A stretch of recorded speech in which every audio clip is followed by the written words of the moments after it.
Daniel had always enjoyed being a loving and attentive dad in Meadowgrove's serene neighborhood. Every morning, he meticulously prepared a lunchbox for his son, Ethan, filling it with nutritious food to sustain him throughout the school day. The lunchbox would have sandwiches, fresh fruits, a little dessert, and a juice box, everything a growing boy needs. However, Daniel had lately noticed something peculiar.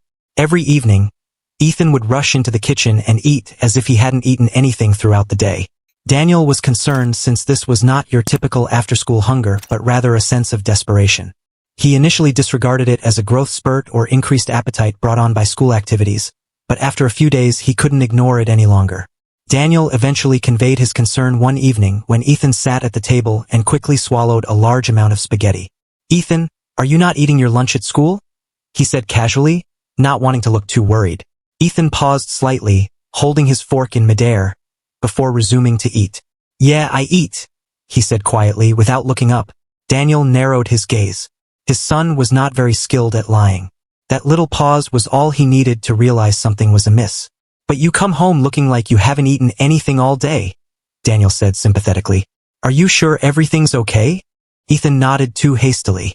"Yeah, I get hungry fast, I guess." Something felt strange with Ethan's voice. He was eager to conclude the talk as quickly as possible. Daniel let the matter aside for the time being, but made a mental note to check into it more the next morning. Daniel wanted to double-check something before giving over Ethan's lunchbox, as he usually did. He mentally photographed everything inside, including 2 turkey sandwiches, an apple, a chocolate chip cookie, and an orange juice bottle. He also mentally marked the position of each item, so he could tell if anything was missing when his child arrived home. Ethan took the lunchbox without hesitation and sprinted out the door, waving goodbye as he hurried for the school bus. Daniel planned for his son's arrival that evening. He looked closely, and sure enough, Ethan dashed into the kitchen, opened the refrigerator, and properly greeted his father. Daniel said, "Hey buddy," with a casual tone. "How was school?" Ethan said, "Fine," as he took some leftover chicken from the fridge and began eating. Daniel paused briefly before reaching for his son's rucksack. "Forgot to check your lunchbox today," he added as he unzipped the bag. Ethan turned abruptly. "Dad, you don't have to." Unfortunately, it was too late. Daniel had already opened the container. It was absolutely uninhabited. But something wasn't right. There were no crumbs, remaining apple cores, or signs that the food had been consumed. The lunchbox appeared to have never been handled. Daniel gazed at his son. "You ate all of this?" Ethan gulped hard. "Yeah." Daniel did not buy it. His youngster had always been a slow eater, and he could not have eaten 2 sandwiches, an apple, and a cookie without making a mess. However, there was evidence. An empty lunchbox that was not supposed to be empty. Daniel's chest clenched with worry. Something was clearly wrong, so he decided not to push Ethan any further, at least for now. If his son refused to talk, putting pressure on him would be futile. Instead, Daniel would have to discover the truth for himself. Daniel sat in the kitchen that night, staring at the lunchbox on the counter as Ethan went to bed. His mind raced with options. Was his son sharing, losing, or throwing his food away? Was it stolen from him? Daniel's jaw clenched as he considered the possibility. If someone took his son's meal, Ethan was hesitant to discuss it, implying that it was not an innocent mistake but rather something serious. Daniel did not know the answer yet, but he was eager to find out. He suspected something was up with Ethan's meal. His child was not only missing meals, but his food was completely gone. The most logical step was to begin looking for answers at school. He resolved to address the situation gently. If anything bad happened, he did not want to terrify Ethan into silence. Children were often unwilling to share difficulties, especially those involving fear or intimidation. Daniel observed Ethan's behavior as he prepared for school the next morning. His son seemed distant, his normally cheerful demeanor replaced by a controlled tension. Daniel remarked, "Have a good day, mate," and handed up his baggage. Ethan nodded but did not make eye contact. "Thank you, Dad."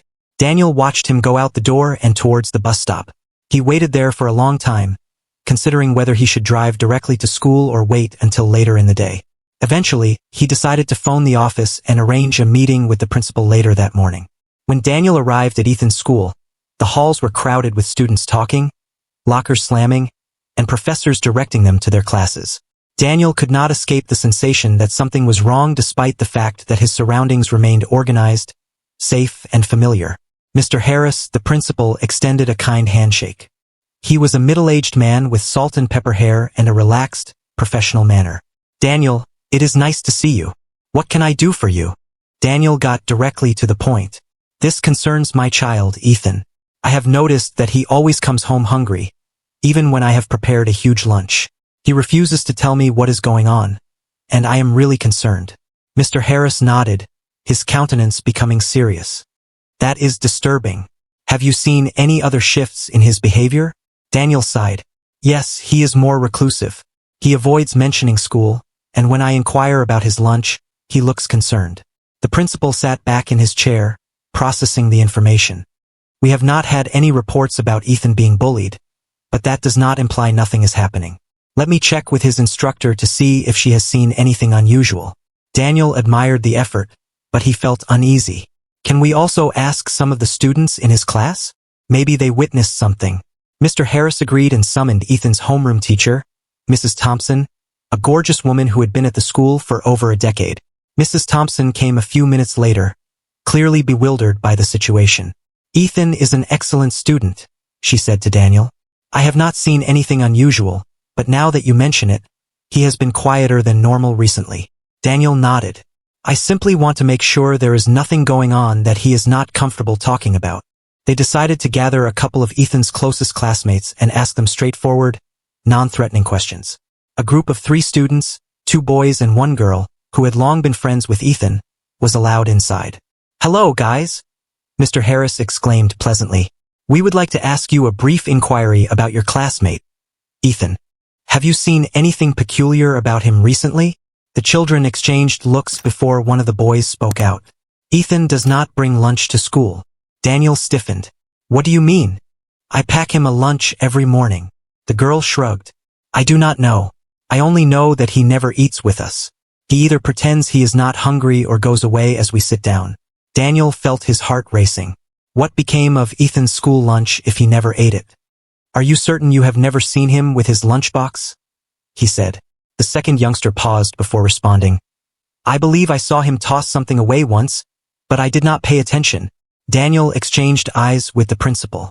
Something was not right. Ethan was not just skipping lunch. He was intentionally hiding the fact that he had one. After the kids had departed, Daniel ran his fingers through his hair, attempting to piece everything together. This does not make sense, he stated. I am confident that I placed his lunchbox in his backpack every morning. Where does it go when he is not eating or holding it? Mrs. Thompson frowned. It is conceivable he gave it away or someone took it. That concept made Daniel's stomach turn. Why would Ethan not tell him if it was being taken? The principal grumbled gently. There might be several explanations. Perhaps he is under pressure or is ashamed to confess it. Daniel's irritation grew. He did not want to think negatively, but the evidence was overpowering. His youngster was losing food on a daily basis, and no one knew why. Mrs. Thompson paused before continuing to talk. There is one more thing. I do not want to make charges, but Ethan has expressed worry about one of the teachers. Daniel's attention has improved. What teacher? Mrs. Thompson bit her lip and said, Mr. Davis, the new math instructor. Daniel felt his jaw clench. How about him? I cannot say for sure, she replied, but I have observed Ethan seems more reticent in class, and Mr. Davis has a unique approach to pupils. Some of them appear uncomfortable with him. Daniel squeezed his hands. His initial inclination was to rush into Mr. Davis's classroom and demand answers, but he pushed himself to remain cool. Making assumptions would not benefit Ethan. Instead, he focused on the idea. I would like to chat with this teacher today. Mr. Harris nodded. Daniel, I understand your concern. I will arrange for you to meet with him in secret. As Daniel left the office, his mind was racing with ideas. If a teacher was engaged in Ethan's dilemma, it would be far worse than he had thought. He was not simply dealing with missed meals.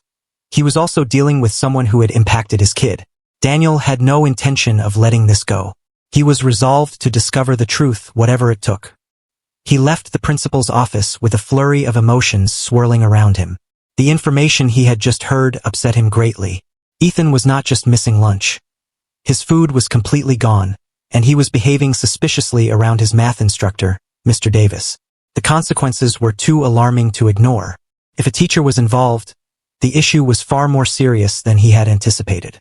He could not force himself to draw any conclusions, but everything indicated that something was wrong with Mr. Davis and his kid. He needed to figure out what it was. People hurried by him in the school halls, joking and smiling, unaware of the growing stress in his head. To them, it was just another day, but Daniel viewed it as the beginning of an investigation he did not want to perform. He walked inside the mathematics department and stood outside Mr. Davis's classroom. The door was slightly open, and he could hear the teacher lecturing the students. Daniel decided to wait until the lesson was over. He folded his arms and leaned against the wall, his mind racing. He looked over every encounter he had with Ethan over the last 2 weeks, seeking any clues he had missed, any indications that may have told him what was going on. His child has been distant, reclusive, and reticent to talk about school. Had he been trying to tell Daniel something all along without really saying it? Daniel felt irritated with himself for not detecting it sooner. The bell rang, and students flowed out of the room, laughing and joking on their way to the next lesson. Some gave Daniel weird looks as they passed, but he ignored them. He kept an eye on the door, waiting for Mr. Davis to come. When the man finally emerged, Daniel examined him carefully. Mr. Davis was in his late 40s, tall and slim, with well-combed blonde hair and a clean-shaven face. His grin was benign, even pleasant, yet something about his manner worried Daniel. Perhaps it was the way his eyes widened in surprise upon seeing him, or the little pause in his step before regaining his composure. "Mr. Thompson," the teacher politely stated, "I did not anticipate you today. How could I help you?" Daniel gave a beautiful grin. "Mr. Davis, I was hoping to chat for a few minutes." Mr. Davis checked his wristwatch and nodded. "Of course, we may attend my class." Daniel followed him inside the deserted room. The desks were neatly set in rows, and a few arithmetic problems remained put on the board. Mr. Davis motioned for a chair. "Please take a seat." Daniel stayed standing. "I would rather stand." Mr. Davis laughed a bit. "Fair enough. What is on your mind?" Daniel did not waste time. "This is about my child, Ethan. He always comes home hungry, even if I cook him a huge lunch." I spoke with his classmates, who indicated they had never seen him eat. When I asked him about it, he appeared reluctant and refused to answer. Mr. Davis cocked his head slightly, rendering his expression unreadable. "Do you think it has something to do with me?" Daniel inspected his face. There was no immediate sense of humiliation or terror. If anything, the teacher is happy. That made Daniel even more suspicious. An innocent person would have been more confused, eager to help figure out what was going on. "I do not know," Daniel said. "However, his homeroom teacher said that he appeared nervous about you." Mr. Davis's mood shifted somewhat. He clasped his hands in front of him and leaned forward, as if his words were serious. "I'm sorry to hear that. I do my best to make my classroom a welcome place for all of my students." Daniel did not like the way he said it. It was well rehearsed. He decided to push a little harder. "So you have not noticed anything unusual about Ethan?" "Nothing at all." Mr. Davis grinned faintly. "Not that I can remember. He is a patient and considerate pupil. He finishes his task while avoiding complications. I have not seen any alarming behavior from him." Daniel clenched his jaw. Mr. Davis spoke quietly and indifferently, as if he was trying too hard to be innocent. Daniel was not buying it. He did not have any evidence yet, but his instinct told him this individual was responsible. After a little pause, Daniel said, "Well, I appreciate your time. If you see anything, please let me know." Mr. Davis nodded. "Of course, Mr. Thompson. All of my kids should feel safe and comfortable in my classroom." Daniel gave a firm nod before turning to go. As he approached the corridor, he could not escape the suspicion that Mr. Davis had lied to him. The teacher's statements were well rehearsed and seamless. When teachers learn that a pupil is in pain, they frequently express concern. Mr. Davis had not done any of this. He slid by them casually, as if he had planned his responses ahead of time. Daniel felt he needed to tread lightly. If Mr. Davis was misusing his power over Ethan, confronting him publicly would not be enough. He needed evidence. He sought proof. He decided to return to the principal's office. This time, he was not going to just voice his concerns. He was going to demand answers. Daniel returned to the principal's office, his mind racing with thoughts. His conversation with Mr. Davis did little to alleviate his concerns. If anything, it had fueled his suspicion. The teacher had remained calm and deliberate. He exhibited no real interest or care for Ethan's situation. It was as if he had anticipated the questions and planned his responses. An innocent individual would not have behaved that way. As Daniel entered the principal's office, Mr. Harris looked up from his desk, surprised to see him again so soon. He indicated for Daniel to sit, but he remained standing, hands clasped at his side. The principal grumbled softly before closing the folder he was examining. "Daniel, I am assuming your meeting with Mr. Davis did not go as planned." Daniel shook his head, his face indicating exasperation. "No, it did not." He made quite professional and thorough remarks. When I informed him of Ethan's missed meals, he showed little concern. If he were innocent, would he not have shown surprise? Mr. Harris rubbed his chin and took detailed notes on Daniel's arguments. "I understand your dissatisfaction, but we cannot reach conclusions without facts. Teachers are used to coping with challenging situations, yet others acquire professional detachment. It does not necessarily imply that he is hiding something." Daniel leaned forward, his voice booming. "Then explain to me. Ethan never eats in school. His buddies claim they have never seen him with a lunchbox. He refuses to speak about it. When I pose a question, he becomes nervous. His homeroom teacher told me he seemed nervous around Mr. Davis. When I questioned Davis, he just delivered preset responses. How much more do I need before someone takes this seriously?" The principal sighed and folded his palms on the desk. "I feel you are really worried, and I would want to help, but I need to follow the rules. I cannot take disciplinary action against Mr. Davis unless I have evidence that he is doing so inappropriately. The school has rigorous protocols in place to manage accusations made against staff members." Daniel tightened his teeth, barely containing his fury. "So what are you saying? Will you just let this go on? That my son would continue to skip his lunch and come home hungry, and you will do nothing?" Mr. Harris stopped, then shook his head. "I feel that suspicion alone is insufficient. I can keep an eye on Mr. Davis. I can have someone secretly observe his interactions with students, but I cannot approach him based just on gut reactions. If I pursue him without cause, he may submit a complaint against the school. If I make a mistake, I jeopardize the institution." Daniel's hands tightened into fists. He was concerned about his son, not the school's image. "So you are saying you will not do anything unless I provide undeniable proof?" The principal met his gaze steadfastly. "I urge you to be cautious. If Mr. Davis is acting recklessly, we need to respond accordingly. Otherwise, he would simply deny everything, and nothing would change." Daniel exhaled sharply. He wanted to complain and demand immediate action, but he knew it would not get him far. The principal had already expressed his opinion. Unless Daniel provided solid proof, the school's alternatives were restricted. He turned toward the door, dissatisfied but determined as always. He took one last look at Mr. Harris before leaving. "If you would not do it, I will." The principal sighed. "I understand you are dissatisfied, Daniel, but please do not act soon." Daniel did not react. He left the office with his mind already devising a scheme. If the school did not take action, he would look into other options. He was not going to sit back and watch his son suffer in silence. As he drove home, his wrath turned to determination. He replayed everything in his head, hoping to find the answers he needed. The school may have been insufficient, but he was not. He had an advantage over others. He could act freely. That night, after Ethan had gone to bed, Daniel sat alone in the kitchen, completely concentrated. He sought a way to get the information without disturbing his child or notifying Mr. Davis. Confrontation had not worked. The concept would not interfere. His only choice was to gather solid evidence. He grabbed his phone and began searching for ways to quietly observe talks. It did not take him long to come up with a concept. The next morning, before sending Ethan to school, he would insert a recording device into his son's backpack. If someone snatched his meal, the audio would record it. If Mr. Davis was involved, the evidence would be clear. Daniel knew he was taking a risk, but he had no option. His son needed him, and he would not disappoint him. Daniel awoke before dawn, his thoughts already focused on the notion. His irritation about his talk with the principal had not gone away overnight. If anything, it had increased his motivation. He would spend hours learning and strategizing, ensuring that everything he did next yielded demonstrable results. The school refused to act without proof, so he provided it himself. He strolled lightly through the peaceful home, not wanting to disturb Ethan just yet. The little recording device sat on the kitchen table, about the size of a thumb drive.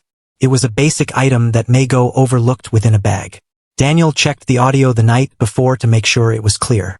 It had enough energy to last the full school day and could detect sounds from many feet distant. It was not much, but it was the best choice available to him. When Ethan eventually arrived downstairs, wiping his sleepy eyes, Daniel greeted him with a bright smile, striving to make things normal. He did not want his son to suspect anything. As usual, he packed his lunch, making sure that everything was properly arranged within the container.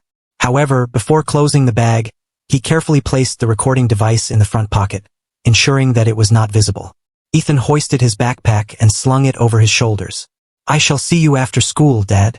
Daniel trimmed his son's hair and watched him go out the door, his heart pounding. Now all he needed to do was wait. The day at work went quite slowly. Daniel found it difficult to concentrate. He kept gazing at the clock, counting the hours till Ethan arrived home. His hands yearned to take up the phone and call the school, but he forced himself to stay patient. If he came here now and acted too soon, he could ruin everything. He needed a whole day to document all that was happening without raising suspicions. When it was time, he left work early and went directly home, arriving only minutes before Ethan's bus arrived. As his child went, he looked out the window, his expression unreadable. When Ethan walked through the door, Daniel greeted him casually. "Hello, pal. How was school?" Ethan shrugged. "Same as always." Daniel examined for any symptoms of discomfort or a change in mood, but his child appeared to be as normal as always. Felt both cozy and frustrating. If something was going on, Ethan had grown rather skilled at hiding it. Daniel waited until his child had gone upstairs before grabbing his backpack.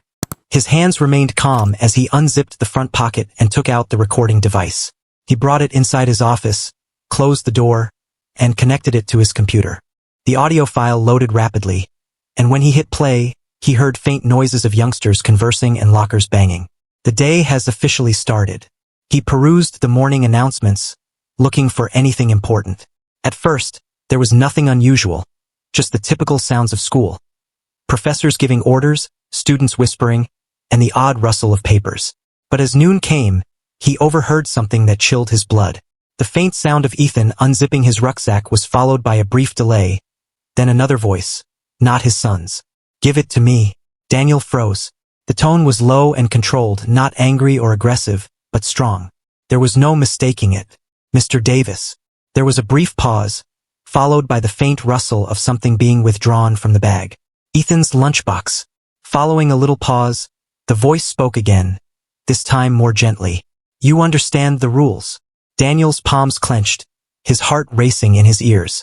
There was no question now. His son's teacher had removed his lunch. But why? What rules was he discussing? Ethan's comments followed, barely audible. "May I at least keep the apple?" There was another delay, followed by the sound of something being returned to the bag. "Eat it now and do not tell anyone." The tape continued, but Daniel heard little else. His mind was racing, and his body stiffened with wrath. Mr. Davis had been stealing his son's food. Not another student, nor was it a mistake. His teacher. Ethan had been too scared to say anything. Daniel had heard enough. He unplugged the device and sat back, gripping the desk edge to keep himself steady. It was not just about missing lunch anymore. This was manipulation. This was control. Daniel now had the proof he needed. He would not wait for the school to act. He meant to finish this himself. Daniel sat calmly, the audio cassette still playing in his mind. Mr. Davis's calm, measured voice, his dominating demeanor, and Ethan's unwillingness to give up his lunch were all too much. His child had been suffering silently, unwilling to say anything, while this stranger took advantage of his frailty. Daniel's hands tightened into fists as a surge of wrath swept over him. For a long time he stared at the computer screen, his mind racing. He had a feeling something was wrong, but hearing it and seeing solid evidence validated his thoughts. The notion of an older man, a teacher, gently taking food from a youngster sent shivers down his spine. This was more than just bullying. It was something worse, purposeful. He took a deep breath and forced himself to be calm. He could not hurry into the school quite yet. He needed a plan. If he acted foolishly, he risked giving Mr. Davis time to cover his tracks. Daniel recognized he needed to approach the teacher with caution, knowing he could not avoid the consequences. He pushed play again, this time focusing on the recording's closing portion. Eat it now and do not tell anyone. That word haunted him. It hinted that Mr. Davis had done this before, maybe several times. He spoke casually and confidently, implying that this was not new to him. Daniel's gut clenched at the realization. How long has this gone on? Was Ethan the only victim? His first instinct was to march upstairs and demand the full story from his child, but he restrained himself. Ethan had been scared enough to keep this secret. If Daniel challenged him hard, he may shut down completely.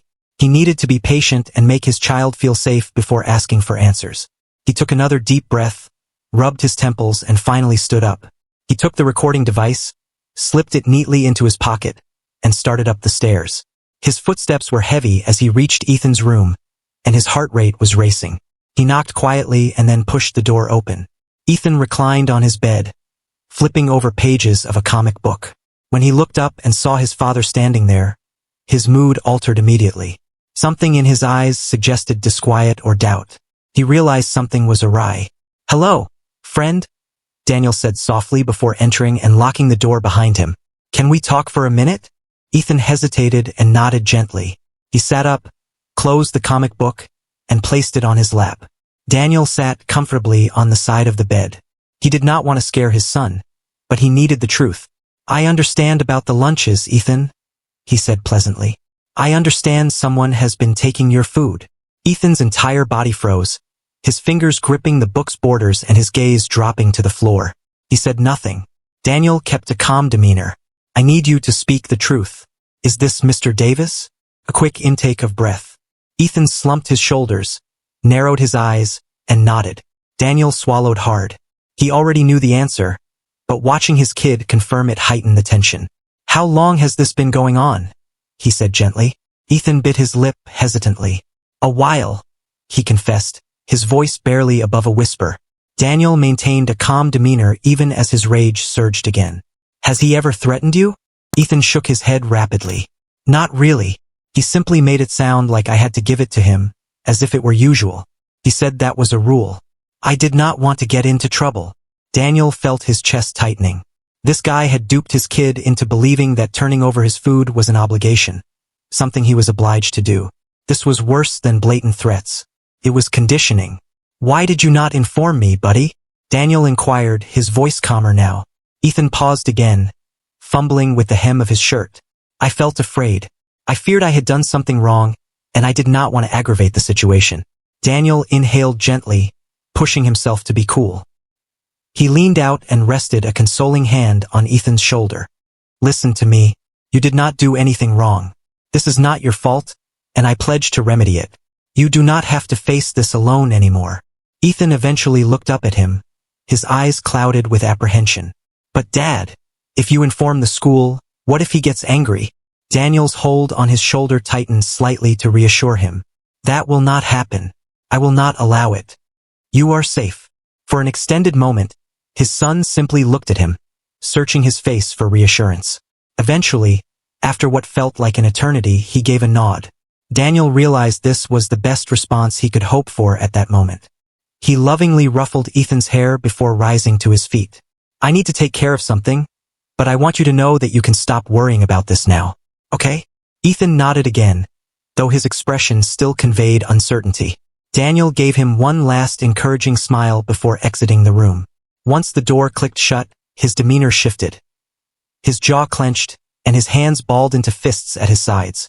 This was not just about stealing food. It was about control, about authority.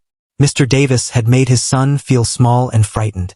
He had manipulated him into believing he was powerless. That was unacceptable. Daniel possessed the proof he needed. He had his son's acknowledgement, and now there was just one action left to take. He took out his phone and scrolled through his contacts until he found the school's number. His fingers hesitated over the call button for a brief moment before he pressed it. The school needed to receive his message, and Mr. Davis was about to face the consequences of his actions. Daniel had always considered himself intelligent. He was proud of his ability to stay cool and thoroughly consider the facts before making a choice. However, the next morning, as he sat in his car outside the school, clutching the steering wheel so hard that his knuckles became white, he felt entirely out of control. Sleep had escaped him. The recording played continually in his head, with each statement from Mr. Davis increasing his wrath. The quiet, measured tone, the disguised threat, and the understanding that he had rendered Ethan helpless spurred his determination. He took a big breath before stepping out of the truck. He approached the school's gates with purpose. He was no longer just a dad dropping off his child. He had evolved into a man with a plan. Inside, the corridors were filled with students, some rushing to class and others talking in small groups near their lockers. The town looked steady, even deceptively peaceful, but Daniel was acutely aware of the underlying tension. Within these constraints, a teacher took advantage of his son's frailty, and the instructor now faces the consequences. He entered the main office and went to the receptionist's desk. The woman behind the counter offered him a warm smile. "Good morning, Mr. Thompson. Are you coming to see the principal?" "Yes," Daniel said firmly. "It is urgent." The receptionist nodded, softly answered the phone, and pointed to the principal's office door. "He expects you."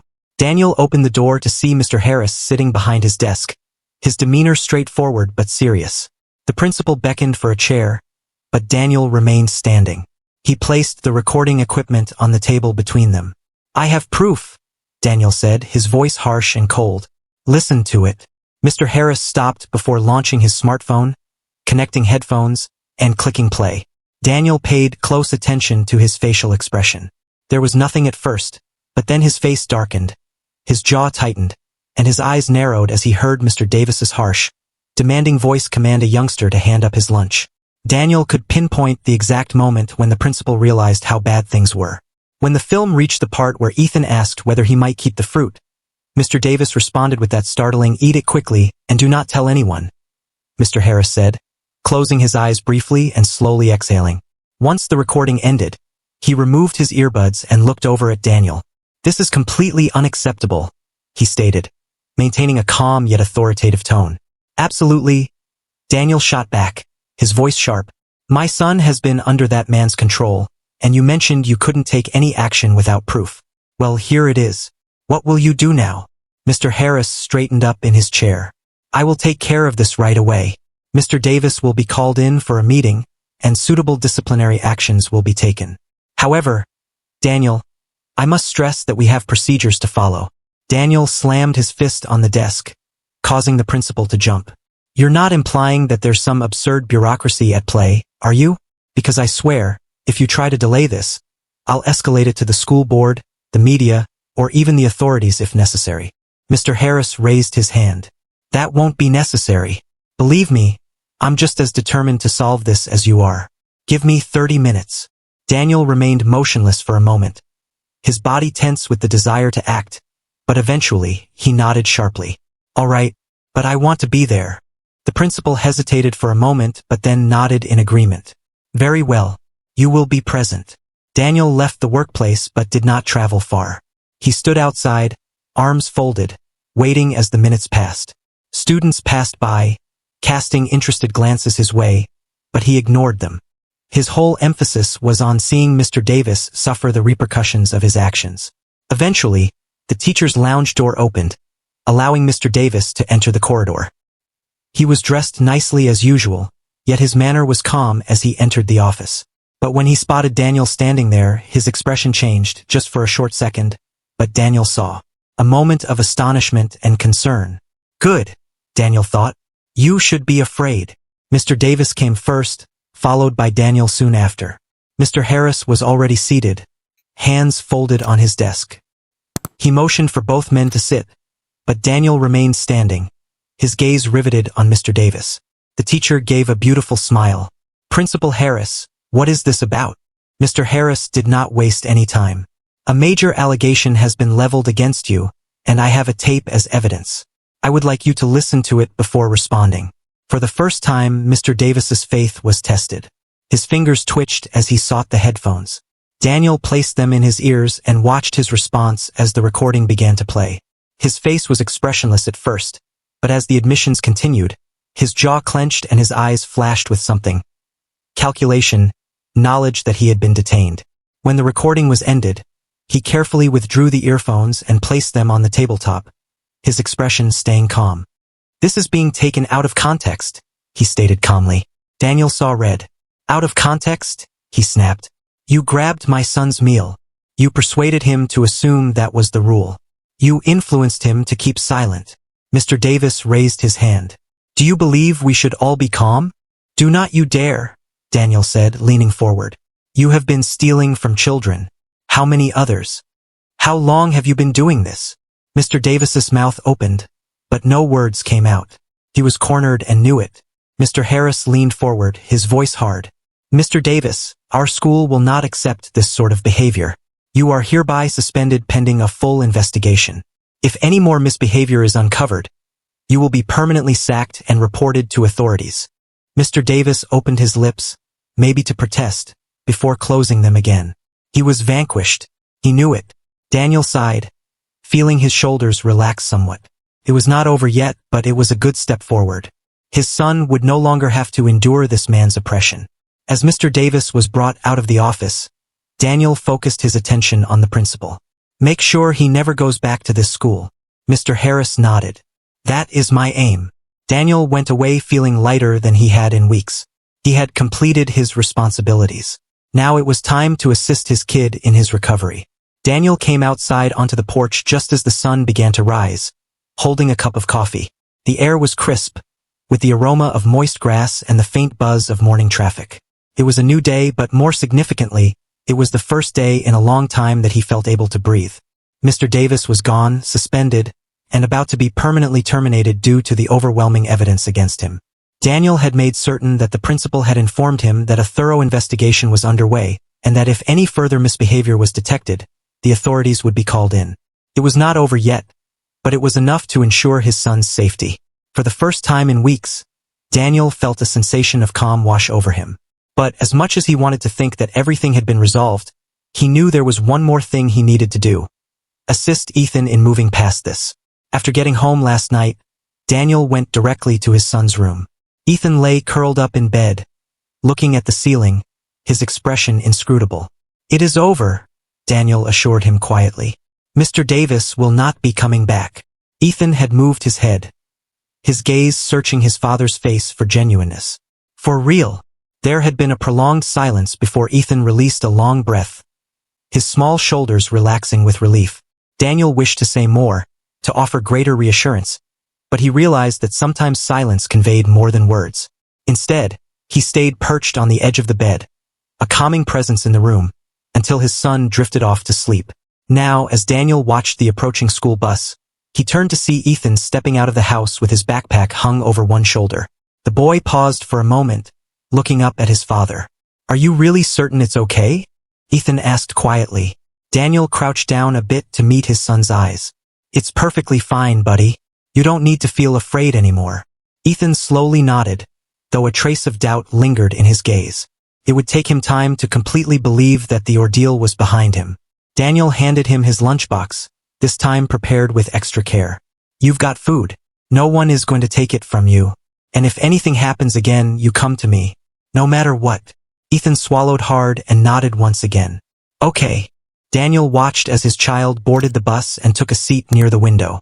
As the car drove away, Ethan looked back at his father, and for the first time in weeks, his eyes were not filled with fear.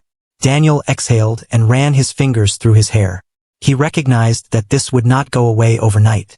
Ethan had felt helpless for weeks, and the incident had left scars. It would take time for him to accept that he was truly safe. They did have time, though. Daniel returned inside and sat at the kitchen table, looking at the lunchbox he had packed earlier that morning. The basic duty of guaranteeing his son's food now carried more weight than it had before.